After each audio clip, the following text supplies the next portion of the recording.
Assalamualaikum warahmatullahi wabarakatuh. Kami dari kelompok Cyber Communication D akan mempresentasikan mengenai kekerasan berbasis gender online.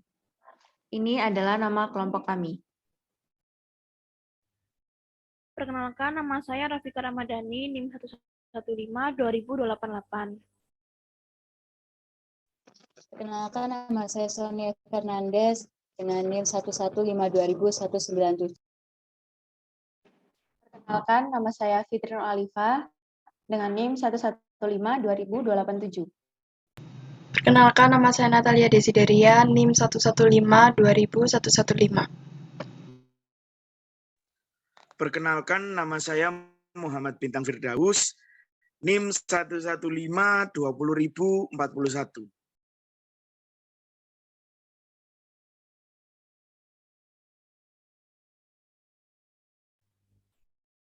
Kekerasan berbasis gender merupakan tindakan yang dapat terjadi kapan saja dan di mana saja. Dengan semakin canggihnya perkembangan teknologi informasi, melahirkan bentuk-bentuk kekerasan baru. Nah, perkembangan teknologi di era sekarang ini menyebabkan segala bentuk kekerasan dapat semakin mudah terjadi di ranah internet. Apa sih KBGO itu? Sebelum membahas mengenai kekerasan berbasis gender online atau KBGO, saya akan menjelaskan terlebih dahulu apa sih cyber community itu.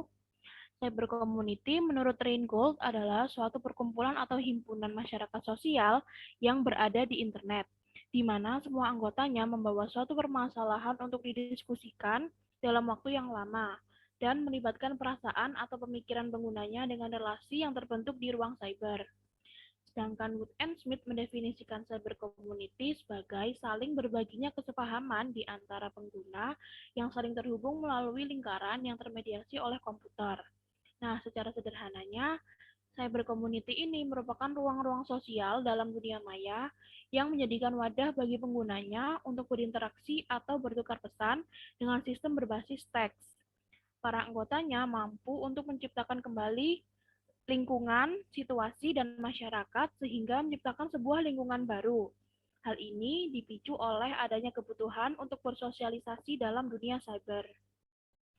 Kekerasan berbasis gender online atau KBGO ini merupakan salah satu bentuk kekerasan yang dilakukan dan difasilitasi oleh media internet. Association of Progressive Communication atau APC mendefinisikan KBGO sebagai bentuk kekerasan berbasis gender yang dilakukan dan diperparah sebagian maupun keseluruhannya dengan teknologi informasi dan komunikasi seperti smartphone, internet, media sosial, dan email. Nah, kesimpulannya, kekerasan berbasis gender online atau KBGO ini adalah suatu bentuk kekerasan terhadap suatu gender yang difasilitasi oleh teknologi bernama internet. Kekerasan berbasis gender online atau KBGO menjadi salah satu dampak dari perkembangan cyber community. Komunitas cyber ini menjadikan internet sebagai media untuk melakukan kekerasan terhadap suatu gendernya. Sehingga hubungan antara KBGO dengan cyber community merupakan hubungan yang erat dan tidak dapat dipisahkan.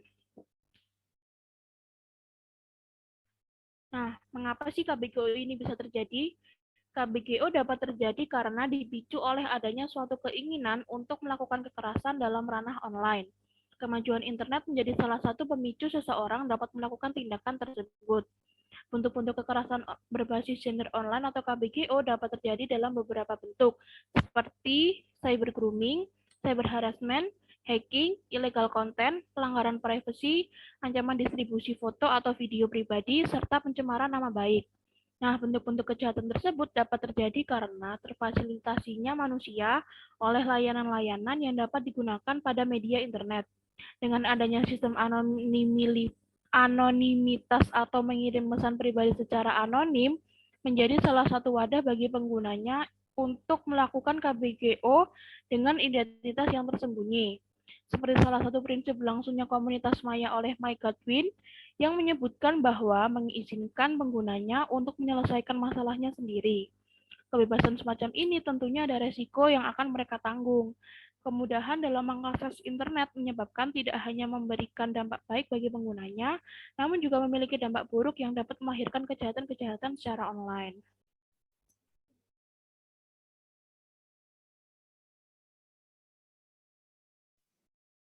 upaya yang telah dilakukan dalam menolak KBGO. Melonjaknya kasus kekerasan berbasis gender online atau KBGO membuat SafeNet menciptakan sebuah buku panduan yang berjudul Memahami dan Menyikapi Kekerasan Berbasis Gender Online. Dari buku tersebut, dikutip beberapa upaya yang bisa dilakukan ketika seseorang menjadi korban KBGO, di antaranya, yang pertama, mendokumentasikan kronologi kekerasan yang dialami. Jika kekerasan yang dialami terjadi pada platform online seperti TikTok, WhatsApp, Facebook, Twitter, dan media sosial lainnya, diharapkan korban mendokumentasikan kekerasan yang didapat. Hal ini bertujuan untuk menyimpan barang bukti ketika korban melaporkan kepada pihak yang berwajib. Yang kedua, memantau situasi yang dihadapi. Ketika seseorang menjadi korban KBGO, terkadang ia tidak dapat menghadapi pelaku sendirian sebab terbalut rasa panik yang mencekam diri. Oleh karena itu, korban KBGO harus bisa memantau situasi sekitar dan memikirkan hal yang harus dilakukan. Yang ketiga, melaporkan dan memblokir pelaku dari media sosial yang digunakan. Ketika pelaku telah melancarkan aksi kekerasannya, segera blokir semua kontaknya dari platform online. Hal tersebut dilakukan agar meminimalisir kejadian serupa yang akan dilakukan pelaku ke depannya. Yang keempat, meminta bantuan kepada seseorang yang bisa dipercayai. Ceritakan semua kronologis kejadian yang dilakukan oleh pelaku kejahatan. Selanjutnya, laporkan pada pihak berwajib seperti kepolisian dan Komisi Nasional Perempuan. Selain itu, ada beberapa langkah preventif untuk mendeteksi dan mencegah terjadinya praktik kekerasan berbasis gender online di media sosial. Di antaranya, yang pertama, memperkuat literasi digital di media sosial, seperti dengan menggelar berbagai program penggunaan teknologi baru bagi para remaja berbasis gender untuk menekan kekerasan cyber di 5 negara Eropa, yaitu Bulgaria. Penguatan literasi digital juga diperlukan sebagai cara untuk mencegah persebaran pornografi digital, sebab peningkatan akses pornografi digital juga akan mempengaruhi meningkatnya kekerasan terhadap perempuan hingga dalam kehidupan nyata.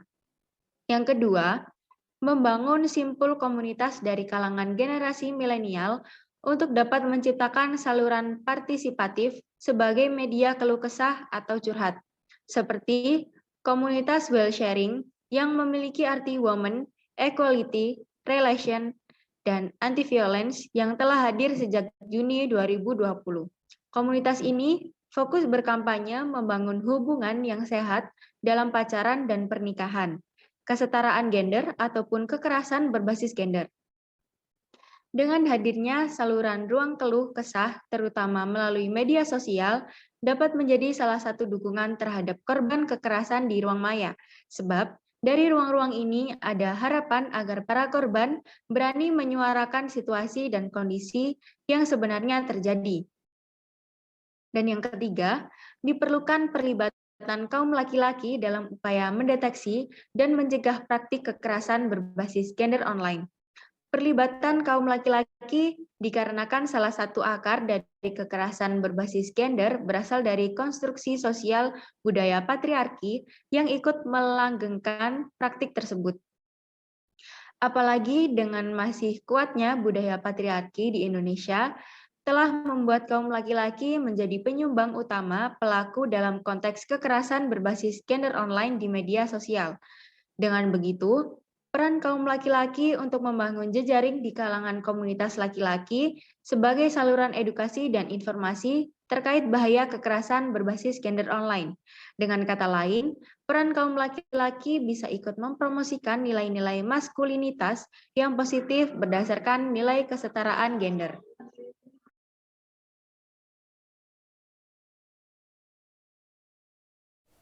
Bagaimana KBGO masih terjadi di masyarakat?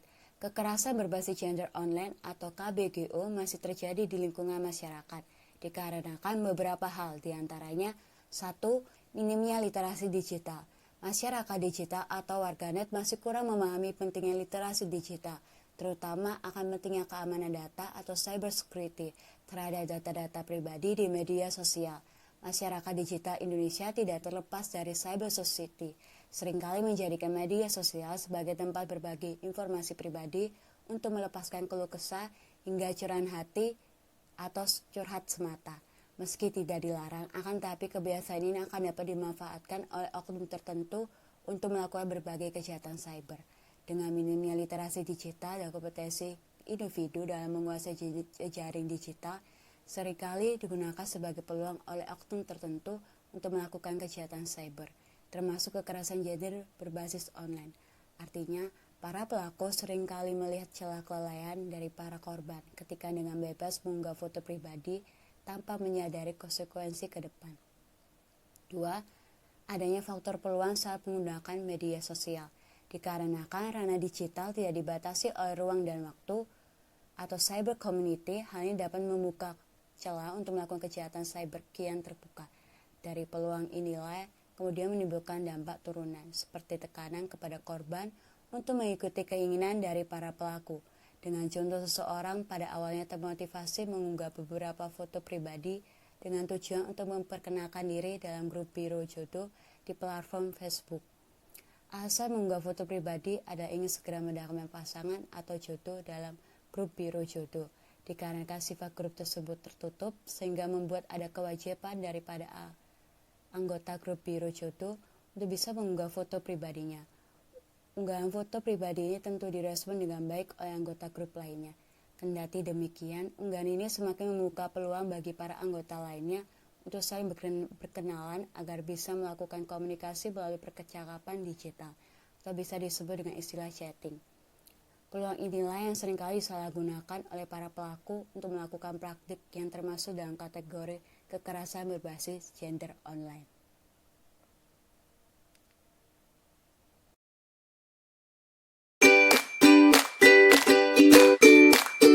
Contoh KBGO di Indonesia, contohnya cyber harassment. Cyber harassment sendiri penggunaan teknologi untuk menghubungi, mengancam, atau menakuti korban. Mengapa cyber harassment bisa terjadi? Karena pelaku memiliki sikap iseng di dunia maya. Pada awalnya, pelaku akan membuli secara iseng atau bercanda di media sosial, kemudian pelaku akan merasa senang atas perbuatannya jika sang korban merasa dirinya terancam dan takut atas perbuatan si pelaku ini. Sehingga perilaku bullying akan terus-menerus dilakukan hingga memakan banyak korban. Bagaimana reaksi netizen terhadap cyber harassment ini? Reaksi orang memang berbeda-beda, apalagi di media sosial. Terkadang ada yang memberikan rasa simpati kepada korban, tetapi ada juga yang justru menyalahkan korban dan membenarkan cyber harassment ini. Apa solusi untuk kasus cyber harassment ini? Banyak solusi untuk menangani kasus ini, yaitu dengan yang pertama, mencari bantuan dari orang yang dipercaya.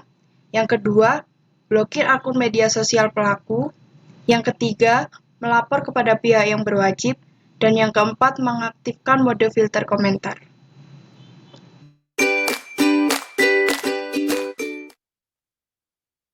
Apa yang dapat dilakukan untuk menghilangkan KBGO dari Indonesia?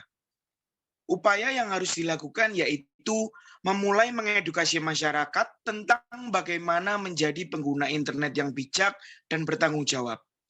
Bertujuan agar para pengguna mengerti di ranah cyber yang sangat luas ini masih menyimpan celah terjadinya kejahatan yang bisa merugikan. Lalu yang kedua, kebijakan yang ada di Indonesia tentang internet juga harus disertai hukuman yang berat agar para pelaku KBGO mendapatkan ganjaran yang setimpal sesuai dengan apa yang dialami oleh korbannya. Karena selama ini KBGO sering terjadi akibat kurangnya literasi masyarakat tentang akibat melakukan kejahatan cyber. Selain itu, tersedianya ruang atau wadah cyber community menjadikan para pelaku leluasa melakukan kegiatan tersebut yang mana perlu diketatkan oleh para ahli cyber tentang upaya filter terhadap kegiatan pengguna internet di ranah cyber community.